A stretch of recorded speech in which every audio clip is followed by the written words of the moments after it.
ล่งแสงและแก้มเจ้าเปล่งแสงสีฟ้อนแข่งล้ำแข่งแสดงตัวว่าที่ขันสีเฮ็ดอีหลีกะควรบอกคอยแน่เป็นแนวไหนก็ตามแต่บ่อยากสู่บ่อยากส้นลิ้นมาคนเต่งคนข่อยหนหลังยาวหรือว่าคุ้มให้เฮ็ดฝ่าวว่าไว้แม่นดวงสว่างบ่ได้ไทยหน้าโนนกกหาเลยสิได้ตั้งแต่ผูกควายใส่หินลาดให้อึดหยาอึดยู่ขั้นคอยเลี้ยงคอยดูคอยสู้คอยเว้า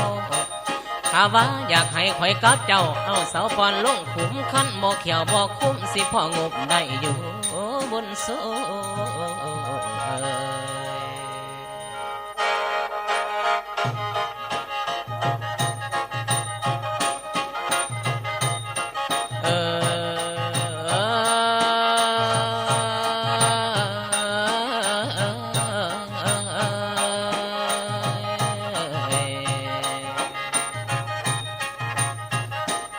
มือนี่บังเกิดอุกกะลุกเอาจนวินเมาหม้อยเมื่อยนักเหนื่อยในมานะเนื้ออนุแมนตั้งดวงนาย้อนว่าดวงสว่างยานยุดยาเยี่ยวขยาดความผิดพลาดต่อหน้าไม่สาซองบ่เฮ็ดผ่านผู้ฟังเสนอเน้นให้เน็กนางนำพ่อโหนำแน่ทนลาเวลาหน่อยนึงก็เอานี่แล้วข้าพเจ้าดวงสว่างกิ่งมุนมัดถ้าเอาแขนขวาสัตว์ถือข้างอย่านางหายขาสิเอามัดสายคือเขาสายสัตว์หน้าผากต่อยปากจนเลือดย่อยมวยคอยพัดบ่แข็งแต่ว่าลำจัก2-3แจงพ่อมีแห่งบืนอยู่สำคัญคู่ต่อสู้ให้ยิ่งอยู่แย่ขนวดมือนี้คอยย่านบ่ครบทวนเรื่องสีมวนเฮฮาหลายบัดหาสับสนสิเกิดปนเปเปื้อนยังมีปัญหาเพื่อนอยากฝนฟังแต่เรื่องเก่ากระทู้แท่งทางเขาทั้งพระเจ้าโจธามไผ่ข้าห้ามไปถิ่มทมเลยบ่เลี้ยงลำขั้นก่อนลำหมูสอเอา3 โลแก่นี้ด่ากันแบบจูจีคือจุจีย่ำสวยดุดขี่ควายย่ำเพ่นสิเกิดเอ็นกองหอนนี่บางคนเสนอฟอดเดิกเดินเพียงพ่อนอนลำก่อนฟอดให้แน่บ่อึดแต่ผู้แย่ยันย่อยทะเลยมา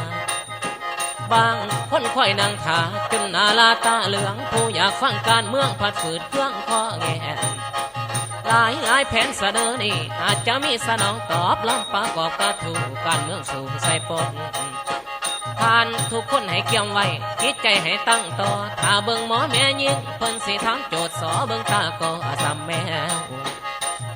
ยิ่งคือสิขั้นแขวปั่นแล้วเห็นลูกไก่ปานมาในยำเนื้อเหลือแต่กลางห่างฟาดนางเอ๋ยเจ้าผู้มีเงินล้านนั่นปันใดจังสีจ่ายมาค่าขายหวังข่อยผู้ทื่นหน่อยแน่ทอนาหมายว่ามีความหูให้เจ้าอ่างที่ต่างสร้างสิทธิ์สอนให้เศร้าหน้ากรรมกรพร้อมปองร้อนปลาซาสนทุกคนในเฮียนแก่เจ้ามีปลากระเต้าแห้งย่ามมือแรงบ่เห็นปนข่อยมีพักกระโดนคนมาเป็นกระตาน้อยค่อยสีจับห่วงง่าย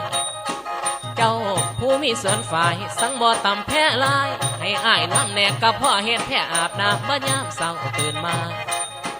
เจ้าผู้มีสินค้าราคาดีบ่มีจ่ายหรือสิจ่ายบานหลาราคาล้านจังสิขายมีเพื่อจักติดถ่ายน้ำมันหลายสนุกแลนหมอลำน้อยนุ่มแน่นลำบ่แค่ทางเครือแมนจะสนทนาเรื่องการเมืองบ่มีวันให้ออกเป็นบันขันออกตักต่อก็บ่ใส่ซอก็บ่คาแมนสีล่ำสาดผ้ากระถูปลาพญาสับฝาดใส่ได้ก็ตายมับยอดแม่มวยก็มีเยียบไผ่บ่เทียมท่านน้องสมองเบาบางเตื่อยฝาดใส่ได้ก็เอ่ยเถื่อยเฮ็ดข้อเถื่อยมือนี่มาเจอเสือแสวงดาวอยู่กลางดงพงป่าพึ่งข้าหน้าหนุ่มน้อยจนไหวเต้นตื่นตายมือนี่นาทีอายต้องยางไม้พายพบเป็นนายผ่านสีน้ำพบอยู่ภูมิเพิดเนินคอยปืนยิ่งเสือของข่อยแข็งในไข่กะแน่ว่าแต่แน่ลันปังเคยได้อยากอยู่ซ้ำเสือจนเอาหนังตัดเสือห่มลงเมื่อหอดไส้งอนหนังเสือลายผาดก้อนค่อนไปเถื่อละลอยเป็นนายหอยเที่ยวขายจักแล้วเสือแม่นี่เพิ่นสีหายเต็มไข่ยายเล็บย่องยังไม่ผ่านเจ็บยอดเล็บคงแข็งตาตีราคาบ่ทันใดจักขาได้สิเสียทายอดยิงเสียต่อหน้าบ่ทันกาเสียงไผ่ผ่านผู้ฟังนางไก่เอาใจใส่เบิ่งผลงานจังแม่นเสือสีโคมผ่านจังแม่นผ่านสีโคมเสือเหลือเสือมันบ่ทันใด ทียบปัญหาให้พอเห็นห้อยหูหอมมวยผู้ใดบ่สอบยอมถอดอย่าสร้างตีบอดีสิเสียหนาสิเปลืองยาท่าขี้บาดแพทย์บาดเย็บโยยุ่มควบไว้จังเพื่อพอเจ้าผู้ไว้มัดจ่อสัตว์เขาใส่ลำคอดังย่องย่อกับผีมาถาดสิ่งกับผีมวยเสือออกเหล่านี้เคยส่งมาตั้งแต่กี้ตีบ่ต้องใส่นวบสาลูกความไม่มันสันฟังกันแบบง่ายๆหมายถึงน้องและอายหมายถึงอายและน้องมาล้อมหลอกใส่กันไผสิบุกให้ถึงขันไผสิฟันให้ถึงแกนไผสินักขนาดแหนนไผสิแงดงูตายต้องสรุปสุดท้ายให้เห็นเหลี่ยมเห็นลายไผสิไล่กว่ามูต้องออกแห้งต่อสู้ไปเฮียนหูก่อนจริงลำฝ่ายได้แข่งขันคำทิศดีการล้ำมันเลิกลำลายลื่นหอดมืออื่นตื่นมาเศร้าปะซาพี่น้องสิย่อยอกหมู่เฮาจังว่าเป่าเจ้าเป่าหมอแค้นเจ้าเป่าเป่าเจ้าเป่าหมอแค้นเจ้าเป่าคอยสิฟอนคู่เขาสูดเข้าไปหาย้อนว่าเจ้าสาธาเพิ่นจูจำน้ำบอกอยู่เบื้องหน้าเบื้องนอกออกข้างทางในจักว่าไผต่อไผหอกโหโปปันเพิ่นโซกันสานันพวกส้นสั้นกรรมกรว่าหมอลำบ่ย่อฟอนพอเห็นตอนบ้านมวนพอเห็นสนขี้เหม็นพอเห็นลีดเตากดอยากเห็นหัวขิงพลอยู่ตีนพ้นพุ่มผู้ขันเห็นหูกระหอกหมอผ่านพอจังสิยิงอันนี้เบาตามความเป็นจริงผู้คัดผู้ของเสียงบรรดาพี่น้องห้องบอกเสนอมาเพิ่นเสนอบัตรหาอยากมวนอยากซื้อดวงสว่างบ่เคยลืนความเจ้าภาพศรัทธาคือคำสั่งออกมากะต้องหับพิษซอแน่นอนจะมีการสนองตอบบ่ต้องสงสัยสิให้ถึงใจของพ่อของแม่เป็นแนวใดก็ตามแต่นายผ่านต้องถือปืนเวลายามกลางคืนต้องยิงปืนตึงเสียงปึ้งปังมีหวังอย่างหรือสัมฟาดหมายว่าลำบ่มีทางยานปฏิพานบ่เคยย้อนเพราะสำลับแล้วฟอนสิเครื่องหอดบอนได้หมอแขนจนไว้ให้ท่านใจเศร้านุ่มยืนเป็นก้อนเป็นกลุ่มสุบห้าสุบหกสิฟอนเกี่ยวตลกเพื่อคนลุ่นน้อยหัวใส่อีกสะอ้อยเสียงพลอยเสียงหวานอยู่ในงานขับขังแน่นอ้างบ่แม่น้อยอยากขอหอยจองแอวหอยเป็นเบาใหญ่แล้วแอวบ่อยู่ปกติกำลังแห้งยังมีขี่เหือต้องพายแก้ว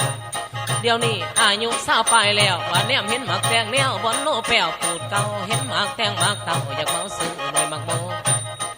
เฝ้าแล้วคู่เขาโยบ่แม่นโง่อยู่ทั้งสินโตอ้ายดำเข้มมีดอยากแม่ซีมันอ่อนหมายถึงลำกับฟอนเป็นคือข่าวกับก้อนมันเต็งซ่อนกันอยู่ตั้งแต่ยาแต่ปูเฮาเป็นผู้ซื้อใบไผ่ยากายเถิงคอยส้มดูเบิงบ่อยู่เหิงดอกน้อง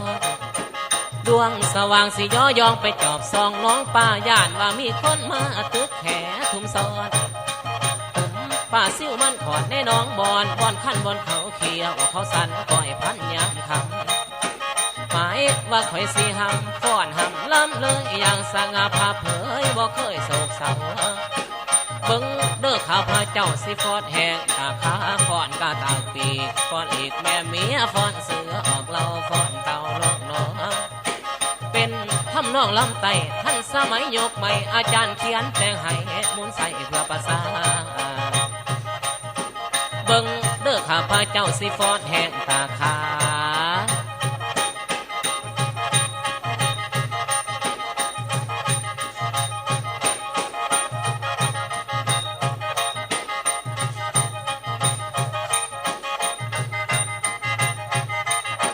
เบิ่งเด้อข้าพระเจ้าฟอนแห่งตาขาเวินซองลงไปหน้าโลดเห็นควายอีตู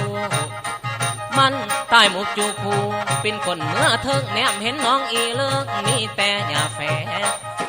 แนมเบิ่งตูตาแหกหลุดมีแต่พ่นมีบังหนวดพระฤาษีได้สองขาตาอายะนานางนะนางนะ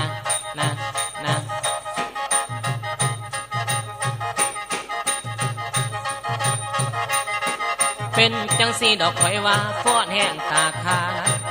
บัดนี้เสื่อนพี่น้องแนมมาสิฟ้อนกาตาปี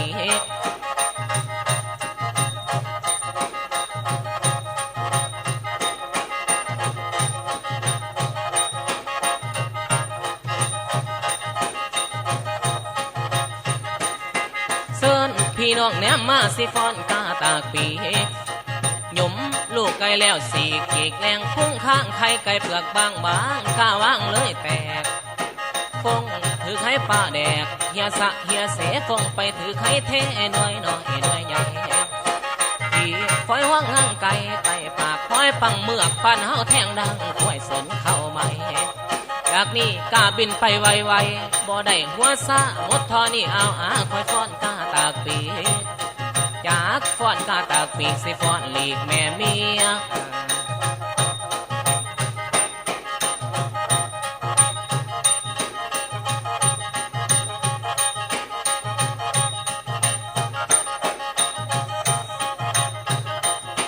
จากฟ้อนกาตากปีกสิฟ้อนหลีกแม่เมียย้อนว่าข่อยยานเสียขาหมูขาไก่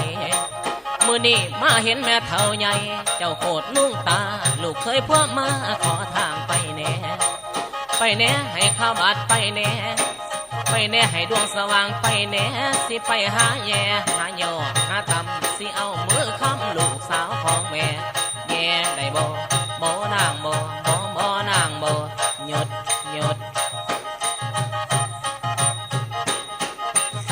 เจ้าจำไว้แน่ฟ้อนหลีกแม่เมียฟ้อนซ้ำสักซ้ำเสียแบบเสือออกเรา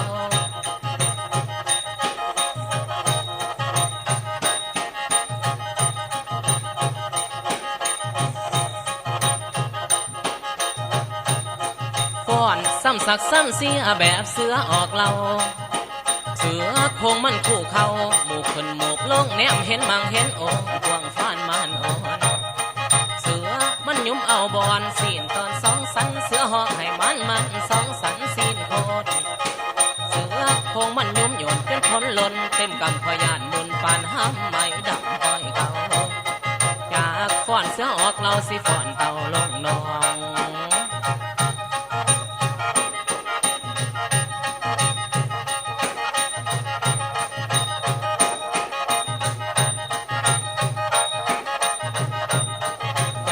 ฟ้อนเสือออกเราสิฟ้อนเต่าลงหนองเบิ่งแน่คักกะติดกับอ้องเป็นงมงับเป็นมาลุบกุบกับเต่างับลงหนองสาวอินแตงนางเอ้ยไผเอาผ้าฟันอ้องจนเต่าเจ้าหลังแตกขาดหอดก็อย่าแฝกแหกหอดก็อย่าขาแนกเห็นไหลหางป่าปืนเพิ่งพุ่มโผเป็นจังสีดอกมูคอยฟ้อนเสือออกเราฟ้อนเต่าลงหนองลำผิดข้องมองหมู่ผิดหูอภัยแน่พ่อแม่ผู้เบิ่งฟ้อนเป็นก้อนเกี่ยวเดียวแขนอยากได้เจ้าเป็นแฟนเมื่อนอนเสียต่อเราท่านแม่นคอยได้เจ้าไปเป็นพันยากะจังว่าสาธุสาขอให้บุญส่งน้ำได้กับสาวหมอลำหอดมือวันแต่งดองสิขาป่าฟ้าใหญ่ขาป่าฟ้าใหญ่สาธุขอให้ได้หมอลำไต่ห่วมสองหมอลำไต่ห่วมสองไปกันนี่ก่อนได้คนดีไปกันนี่ก่อนได้คนดีขอบายแก้มจักทีก่อนสิจากน้องไปถ้าบ่ได้ก็ขอจากคนสวยคันโศกอำนวยอายสิกลับคืนมาใบทองใบแขนใบขาของธรรมดาดอกกอกหน่วยมากโปมพอโจมได้บ่นางแก้วบ่ได้กันแล้วอายสิกลับคืนเมื่อเด้อลาเด้อแฟนหมู่เมื่อเด้อลาเด้อแฟนหมู่ขอบองหูกับบ่ให้ขอบองหูกับบ่ให้บ่หน้าไต่ห้องเมืองลาเด้อเฟื่องหน้าเหือลาเด้อเหือหินผ่านลาน้องหันไว้ไข่บนเคยไว้ถาดพนมลาก่อนเด้อสวนอมบนเคยดมดอมกินบนสวนทองเที่ยวลินเพราะหายสิทธิ์ซื่นใจพี่ลาไปทางหน้าไม่เงินไขสิกำมาไว้หาเจ้าคือเก่าหอดมืออื่นตื่นเศร้าสิลาเจ้าอีลีสิลาเจ้าอีลีสิลานวลมวนไว้ก่อนเท่านี้นะ